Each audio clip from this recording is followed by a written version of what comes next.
ಎಲ್ಲರಿಗೂ ಕೂಡ ಹೊಸ ವರ್ಷದ ಶುಭಾಶಯಗಳು. ಇದರ ಜೊತೆಗೆ ಒಂದು ಆಶ್ಚರ್ಯಕರವಾದಂತಹ ಸಂಗತಿ, ಇಡೀ ದೇಶವೇ ಕೂಡ ಸಂಭ್ರಮ ಪಡುವಂತಹ ವಿಷಯ ಅಂದರೆ ಅದುವೇ ಭೀಮಾ ಕೊರೆಂಗಾವ್.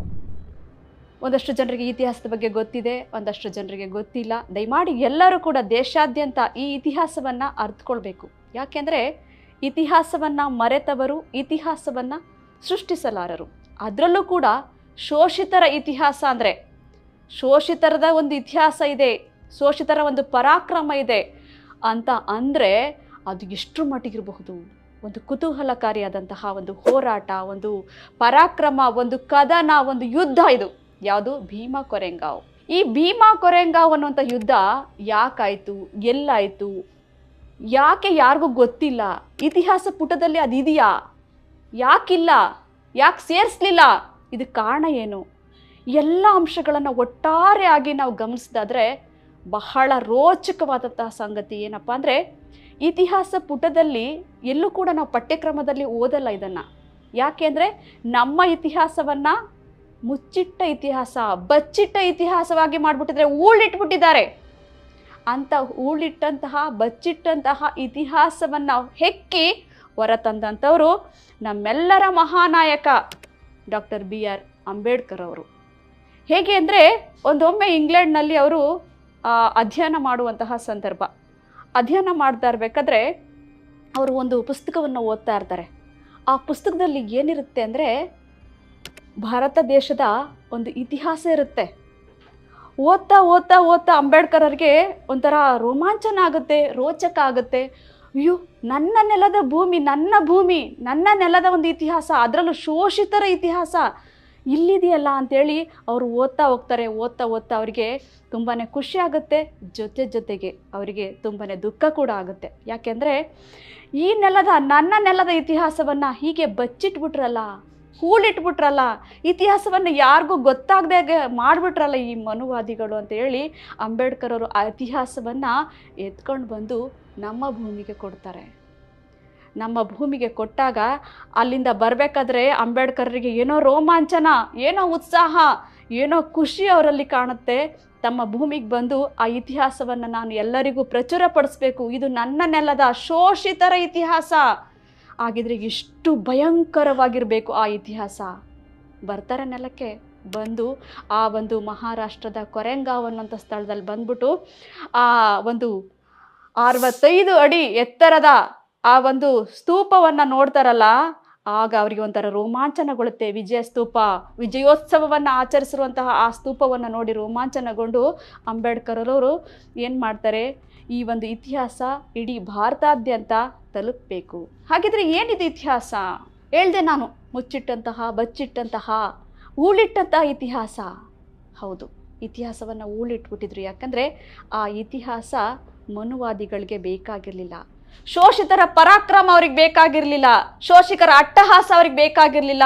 ಶೋಷಿತರು ಕೂಡ ಹೋರಾಡಿದ್ರು, ಅವರು ಕೂಡ ಜಯ ಗಳಿಸಿದ್ರು, ವಿಜಯೋತ್ಸವವನ್ನು ಗಳಿಸಿದ್ರು ಅನ್ನೋದು ಅವ್ರಿಗೆ ಬೇಕಾಗಿರಲಿಲ್ಲ. ಹಾಗಾಗಿ ಆ ಇತಿಹಾಸವನ್ನು ಈ ಭಾರತ ನೆಲದಲ್ಲಿ ಮುಚ್ಚಿಟ್ಬಿಟ್ರು. ಎಲ್ಲ ಯುದ್ಧಗಳು ನಡೀತವೆ. ಹೇಗೆ ನಡೀತವೆ? ಮಣ್ಣಿಗಾಗಿ, ಹೊನ್ನಿಗಾಗಿ, ಆ ಹೆಣ್ಣಿಗಾಗಿ ಯುದ್ಧಗಳು ನಡೀತವೆ. ಆದರೆ ಈ ಒಂದು ಕದನ ಇದೆಯಲ್ಲ, ಈ ಒಂದು ಯುದ್ಧ ಇದೆಯಲ್ಲ, ಇದು ನಡೆದದ್ದು ಸ್ವಾಭಿಮಾನಕ್ಕಾಗಿ, ನನ್ನ ಜನರ ಸ್ವಾಭಿಮಾನಕ್ಕಾಗಿ ನಡೆದಂಥ ಯುದ್ಧ, ಶೋಷಿತರ ಸ್ವಾಭಿಮಾನಕ್ಕಾಗಿ ನಡೆದಂಥ ಯುದ್ಧ. ಹಾಗಾಗಿ ಈ ಯುದ್ಧ ಲೋಕ ಪ್ರಸಿದ್ಧಿ ಆಗಬೇಕು, ಎಲ್ಲರಲ್ಲಿಯೂ, ಎಲ್ಲ ಇತಿಹಾಸದಲ್ಲೂ ಕೂಡ ಈ ಒಂದು ಯುದ್ಧ, ಈ ಒಂದು ಕದನ ಎಲ್ಲ ಪಠ್ಯಕ್ರಮಗಳಲ್ಲೂ ಬರಬೇಕು, ಒಂದು ಇತಿಹಾಸ ಆಗಿ ಮಾರ್ಪಡಬೇಕು ಅನ್ನೋದೇ ಉದ್ದೇಶ. ಏನಿತ್ತು ಅಂದರೆ, ಆ ಒಂದು ಸಂದರ್ಭದಲ್ಲಿ ಶಿವಾಜಿ ಮಹಾರಾಜರ ಕಾಲದಲ್ಲಿ, ಆ ಕಾಲಘಟ್ಟದಲ್ಲಿ ಮಹಾರ್ ಕಲಿಗಳು ಅಂದರೆ ಶೋಷಿತರ ಕಲಿಗಳು, ಅಂದರೆ ಅಲ್ಲಿ ಆ ಒಂದು ಪ್ರದೇಶದಲ್ಲಿ ಮಹಾರ್ ಅನ್ನುವಂತಹ ಒಂದು ಜನಾಂಗವನ್ನು ತುಂಬ ಶೋಷಿತರಾಗಿ ಕಾಣುವಂತಹ ಒಂದು ವಾಡಿಕೆ ಆ ಮನುವಾದಿಗಳಲ್ಲಿತ್ತು. ಆ ಶೋಷಿತರ ಜನಾಂಗದ ಕಲಿಗಳು ಅಂದರೆ ನಮ್ಮ ಜನಾಂಗದ ಕಲಿಗಳು ವೀರರು, ಧೀರರು, ಸಾಹಸಿಗಳು. ಹೇಗಿದ್ರು ಅಂದರೆ ಅವರ ಪರಾಕ್ರಮ ಎಂಥದ್ದು ಅಂದರೆ, ನಾವು ಹೇಳ್ತೀವಲ್ಲ 6 ಅಡಿ 7 ಅಡಿ 8 ಅಡಿ ಕಟ್ಟೌಟ್ ಅಂತ, ಹಾಗಿದ್ರು. ಅಂಥ ಭುಜಬಲ, ಬಾಹುಬಲಿ ಬಲಗಳು ಅವರು. ಅಂತಹ ವೀರರು, ಶೂರರು, ಸಾಹಸಿಗಳು ನನ್ನ ಜನರಾಗಿದ್ದರು.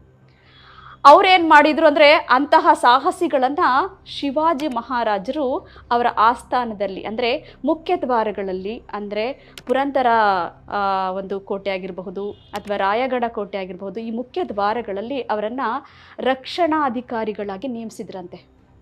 ದೊಡ್ಡ ದೊಡ್ಡ ಹುದ್ದೆಗಳನ್ನು ಕೊಟ್ಟಿದ್ರಂತೆ, ಶಬಾಷ್ಗಿರಿಯನ್ನು ಕೊಡ್ತಿದ್ರಂತೆ, ಬಹುಮಾನ ಕೊಡ್ತಿದ್ರಂತೆ, ಅವರಿಗೆ ಪ್ರಶಸ್ತಿಗಳನ್ನು ಕೊಡ್ತಿದ್ರಂತೆ. ನೀವು ಚೆನ್ನಾಗಿ ನಮ್ಮನ್ನು ಯುದ್ಧದಲ್ಲಿ ಗೆದ್ರಿ ಅಂಥೇಳಿ, ನಿಮ್ಮ ಪರಾಕ್ರಮ ಇಂಥದ್ದು ಅಂತ ಮಹಾರ್ ಕಲಿಗಳಿಗೆ, ಸಿಂಹದ ಮರಿಗಳಿಗೆ ಆವಾಗ ಬಹುಮಾನ ಸನ್ಮಾನಗಳು ಸಿಗ್ತಾಯಿತ್ತು. ಇಂತಹ ಸಂದರ್ಭದಲ್ಲಿ ಶಿವಾಜಿಯ ಮರಣದ ನಂತರ ಅಥವಾ ತರುವಾಯ ಏನಾಗುತ್ತೆ ಅಂದರೆ ಮನುವಾದಿಗಳು, ಪೇಶ್ವೆಗಳ ಆಳ್ವಿಕೆ ಶುರುವಾಗುತ್ತೆ. ಪೇಶ್ವೆಗಳಿಗೆ ಈ ಮನುವಾದತ್ವ ಇದೆಯಲ್ಲ, ಅದು ಅವರಿಗೆ ಹುಟ್ಟಾಗಿಂದ ಬಂದ್ಬಿಟ್ಟಿದೆಯೋ ಏನೋ ಗೊತ್ತಿಲ್ಲ.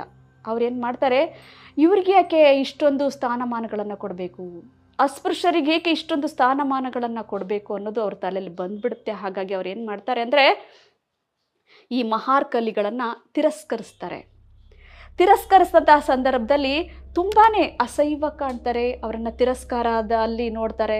ಇವರಿಗೆ ಮೊದಲೇ ಇವರು ತುಂಬ ಸಾಹಸಿಗಳು, ಉತ್ಸಾಹ ಇರುವಂಥವ್ರು. ಈ ಥರ ತಿರಸ್ಕಾರ ಭಾವನೆ ಬಂದಾಗ ತುಂಬಾ ಬೇಜಾರಾಗುತ್ತೆ ಅವರಿಗೂ ಕೂಡ. ಒಂದು ಸ್ವಲ್ಪ ಅರಮನೆಯಿಂದ, ಆಸ್ಥಾನದಿಂದ ಹೊರಗುಳಿಯುವಂತೂ ಕೂಡ ಮಾಡ್ತಾರೆ. ಇದನ್ನೆಲ್ಲ ಸಹಿಸ್ಕೊಳ್ತಾರೆ, ಸಮಾಜದ ವ್ಯವಸ್ಥೆಯನ್ನು ಕೂಡ ಸಹಿಸ್ಕೊಳ್ತಾರೆ. ಆವಾಗ ನೋಡಿ, ಇಲ್ಲಿ ಕಂಠ ಕಟ್ಕೊಂತಿದ್ರು, ಉಗುಳಬಾರ್ದು, ಹಿಂದ್ಗಡೆ ಪರ್ಕೆ ಕಟ್ಕೊಂತಿದ್ರು, ಅವರನ್ನೆಲ್ಲ ಪಾದಸ್ಪರ್ಶ ನಮಗೆ ಗೊತ್ತಾಗಬಾರ್ದು, ನಾವು ಅದನ್ನು ತುಳಿಬಾರ್ದು. ಇಷ್ಟೆಲ್ಲ ಅಸಹ್ಯಕರವಾದಂತಹ ಎಲ್ಲ ಸನ್ನಿವೇಶಗಳನ್ನು ಅನುಭವಿಸಿ ಬಂದಂತಹ ನನ್ನ ಜನ ಇಷ್ಟು ಪರಾಕ್ರಮಿಗಳಾಗಿದ್ದರೂ ಕೂಡ ನಾವೆಲ್ಲ ಈ ಸಮಾಜ ವ್ಯವಸ್ಥೆಯಲ್ಲಿ ಹೀಗಿರಬೇಕಾ ಅಂತ ಅವ್ರಿಗೆ ಯೋಚನೆ ಬಂತು. ಇಂತಹ ಸಂದರ್ಭದಲ್ಲಿ ಆಗ ಬ್ರಿಟಿಷರಿಗೂ ಪೇಶ್ವೆಗಳಿಗೂ ಮಹಾ ಕದನ ನಡೆಯುವಂತಹ ಸಂದರ್ಭ ಅದು. ಆ ಸಂದರ್ಭದಲ್ಲಿ ಏನಾಗುತ್ತೆ ಅಂದರೆ ಪೇಶ್ವೆಗಳಿಗೆ ಈ ಮಹಾರ್ ಕಲಿಗಳ ಅವಶ್ಯಕತೆ ಇರುತ್ತೆ. ಯಾಕಂದರೆ ಬ್ರಿಟಿಷರನ್ನ ಹೊಡೆದೇ ಉರುಳಿಸುವಂತಹ ಒಂದು ತಾಕತ್ತು, ಒಂದು ಗತ್ತು, ದಮ್ಮು ಇದ್ದಿದ್ದೇ ಮಹಾರ್ ಕಲಿಗಳಲ್ಲಿ. ಅದಕ್ಕಾಗಿ ಪೇಶ್ವೆಗಳೇನು ಮಾಡ್ತಾರೆ, ಈ ಮಹಾರ್ ಕಲಿಗಳನ್ನು ಕೇಳ್ಕೊತಾರೆ, ನಮಗೆ ಯುದ್ಧ ಮಾಡಲಿಕ್ಕೆ ನೀವೆಲ್ಲ ಸಜ್ಜಾಗಿ ಅಂತ. ಸರಿ ಆಗ್ತೀವಿ ಅಂತ. ಪೇಶ್ವೆಗಳಿಗೂ ಕೂಡ ಬ್ರಿಟಿಷರ ವಿರುದ್ಧ ಯುದ್ಧ ಮಾಡೋದಕ್ಕೇನೋ ರೆಡಿ ಇದ್ದರು. ಆದರೆ ತಮ್ಮನ್ನು ಈ ಒಂದು ವ್ಯವಸ್ಥೆಯಲ್ಲಿ ತಮ್ಮನ್ನು ಕೀಳಾಗಿ ಕಾಣ್ತಿರುವಂತಹ ಇವರಿಂದ ನಾವೇನು ಎಕ್ಸ್ಪೆಕ್ಟ್ ಮಾಡಬೇಕು, ನಿರೀಕ್ಷೆ ಮಾಡಬೇಕು ಅಂಥೇಳಿ ನಮ್ಮದು ಒಂದು ಬೇಡಿಕೆ ಇದೆ ಅಂತ ಅವರಲ್ಲಿ ಒಂದು ಅಹವಾಲನ್ನು ತೋಡ್ಕೊಳ್ತಾರೆ. ನಮ್ಮದೊಂದು ಬೇಡಿಕೆ ಇದೆ, ಈ ಬೇಡಿಕೆಯನ್ನು ನೀವು ಈಡೇರಿಸೋದಾದರೆ ನಾವು ಕೂಡ ನಿಮ್ಮ ಜೊತೆ ಯುದ್ಧಕ್ಕೆ ಬರ್ತೇವೆ, ಬ್ರಿಟಿಷರನ್ನು ಹೊಡೆದುಡಿಸ್ತೇವೆ ಅಂತ ಹೇಳ್ತಾರೆ. ಸರಿ ಅಂತ ಆ ಒಂದು ಮಹಾರ್ ಜನಾಂಗದ ನಾಯಕ ಸಿದ್ದಿನಾಕ ಆ ಆಸ್ಥಾನಕ್ಕೆ ಬರ್ತಾನೆ. ಪೇಶ್ವೆಗಳ ಆಸ್ಥಾನಕ್ಕೆ ಬಂದು ನಿಂತ್ಕೊಳ್ತಾನೆ, ಆಸ್ಥಾನದ ಮಧ್ಯದಲ್ಲಿ ನಿಂತ್ಕೊಂಡು ತನ್ನ ಬೇಡಿಕೆಯನ್ನು ಆತ ಹೇಳ್ತಾನೆ. ಏನಂತ, ನನಗೂ ಕೂಡ ನಮ್ಮ ಮಹಾರ್ ಜನಾಂಗ ಏನು ಇಷ್ಟು ದಿವಸ ನಿಮ್ಮೆಲ್ಲರ ಸೇವೆ ಮಾಡಿ, ನಿಮಗೆ ಎಲ್ಲ ಪ್ರಾಂತ್ಯಗಳಿಗೂ ಕೂಡ ಯುದ್ಧ ಮಾಡಿ ನಾವು ಗೆದ್ದು ಕೊಟ್ಟಿದ್ದೀವಲ್ಲ, ಇಷ್ಟೆಲ್ಲ ಸಾಮ್ರಾಜ್ಯವನ್ನು ನೀವು ಅನುಭವಿಸ್ತಿದ್ದೀರಲ್ಲ, ಇದೆಲ್ಲವೂ ಕೂಡ ನಮ್ಮ ಶ್ರಮದ ಫಲವಾಗಿದೆ. ಹಾಗಾಗಿ ನೀವೆಲ್ಲರೂ ಏನು ಮಾಡಬೇಕು ಅಂದರೆ ನಮಗೂ ಕೂಡ ಒಂದು ಪ್ರಾಂತ್ಯವನ್ನು ಕೊಡಿ, ನಾವು ಕೂಡ ಆಳ್ವಿಕೆಯನ್ನು ಮಾಡ್ತೇವೆ ಅನ್ನುವಂಥ ಒಂದು ಅಹವಾಲನ್ನು ಆತ ಅಲ್ಲಿ ಒಂದು ಬೇಡಿಕೆಯನ್ನು ಕೊಡ್ತಾನೆ. ಈ ಬೇಡಿಕೆಯನ್ನು ಕೇಳಿದಂತಹ ಪೇಶ್ವೆಗಳಿಗೆ ಏನಾಗುತ್ತೆ ಅಂದರೆ ಅವರಿಗೆ ಒಂಥರ ತಡ್ಕೊಳಕ್ಕಾಗಲ್ಲ. ಹೇಳ್ತಾರೆ, ಏನು ಅಸ್ಪೃಶ್ಯ ಆಳ್ವಿಕೆ ಮಾಡಬೇಕಾ, ಅಸ್ಪೃಶ್ಯ ಪ್ರಾಂತ್ಯ ಬೇಕಾ ಅಸ್ಪೃಶ್ಯನಿಗೆ ಅಂತ ಎಲ್ಲ ಗಹಗಹಿಸಿ ನಗ್ತಾರಂತೆ, ಅವಮಾನ ಮಾಡ್ತಾರಂತೆ ಆತನಿಗೆ. ಆತನ ದೇಹ, ಆತನ ಭುಜಬಲವನ್ನು ನೋಡಿ ಎದುರುತ್ತಿದ್ದಂತಹ ಆ ಜನ ಅಂದು ಅವನಿಗೆ ಅವಮಾನ ಮಾಡ್ತಾರಲ್ಲಿ ಆಸ್ಥಾನದಲ್ಲಿ. ತದನಂತರ ಆತ ವಾಪಸ್ ಬಂದ್ಬಿಡ್ತಾನೆ, ಸಿದ್ದಿನಾಕ ವಾಪಸ್ ಬಂದ್ಬಿಡ್ತಾನೆ, ಏನೂ ಆಗಲಿಲ್ಲ ಅಂತ. ಆಮೇಲೆ ಅವನು ಹೋದ ನಂತರ ಗಂಜಲ ಹಾಲಿನಿಂದ ಅವನ ನಿಂತ ಜಾಗವನ್ನೆಲ್ಲ ಶುದ್ಧೀಕರಣ ಮಾಡ್ತಾರಂತೆ.